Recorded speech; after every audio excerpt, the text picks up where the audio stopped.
ഈ കാരുണ്യതീരം സ്ഥാപനത്തിന് വേണ്ടിയിട്ടുള്ള സഹായങ്ങൾ എങ്ങനെയൊക്കെയാണ്? കാരുണ്യതീരം സ്ഥാപനങ്ങളെ സഹായം എന്ന് പറഞ്ഞാൽ ഞാൻ പറഞ്ഞില്ലേ, തുടക്കത്തിൽ ഇത് പൂർണ്ണമായിട്ടും നമ്മൾ കഴിഞ്ഞ ഒരു 2 വർഷം മുമ്പ് വരെയുള്ള സാഹചര്യം എന്ന് പറഞ്ഞാൽ പൂർണ്ണമായും ഉദാരമതികളായിട്ടുള്ള ആളുകളെ സഹായവും അതേപോലെ ചെറിയ ഗ്രാൻഡും ആയിട്ടായിരുന്നു മുന്നോട്ട് പോയത്. ഇപ്പം പ്രതീക്ഷാഭവൻ വന്ന സമയത്ത് അത് ആ ഒരു പ്രൊജക്റ്റ് സാമൂഹ്യനീതി വകുപ്പിൻ്റെ ഒരു സ്റ്റാഫിൻ്റെ സാലറി ആണെങ്കിലും ഒരു 90% ഫണ്ട് സാമൂഹ്യനീതി വകുപ്പ് ഏറ്റെടുത്തു.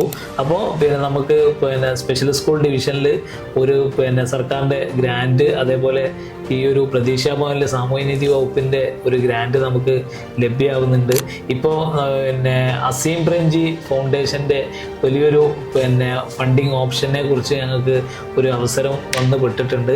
അപ്പോൾ ഏതാണ്ട് ഒരു 80%, നേരത്തെ അത് 30% അത് 40% ആക്കാൻ പറ്റി.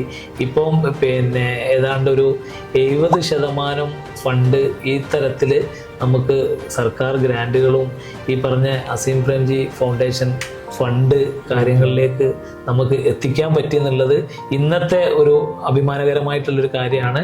അപ്പോൾ നമ്മളിനി ഒരു 30% ഫണ്ട് നമ്മൾ ഇതിൻ്റെ റണ്ണിങ് കോസ്റ്റിന് കണ്ടെത്തിയാൽ മതി. പിന്നെ ആളുകൾ ഭക്ഷണ സ്പോൺസർഷിപ്പായിട്ടും അവരെ കുട്ടികൾക്ക് പുത്തൻ ഉടുപ്പ് കൊടുക്കാനായിട്ടും ഇവർക്കൊരു ടൂറ് പോകാനുള്ള സൗകര്യങ്ങളൊക്കെ ആയിട്ടൊക്കെ ഒരുപാട് ആളുകൾ നമ്മളോട് ചേർന്ന് നിൽക്കുന്നുണ്ട്. ഈ വീഡിയോ കാണുന്ന ഒരുപാട് ആളുകളുണ്ട്, അവരോട് എന്താണ് പറയാനുള്ളത്?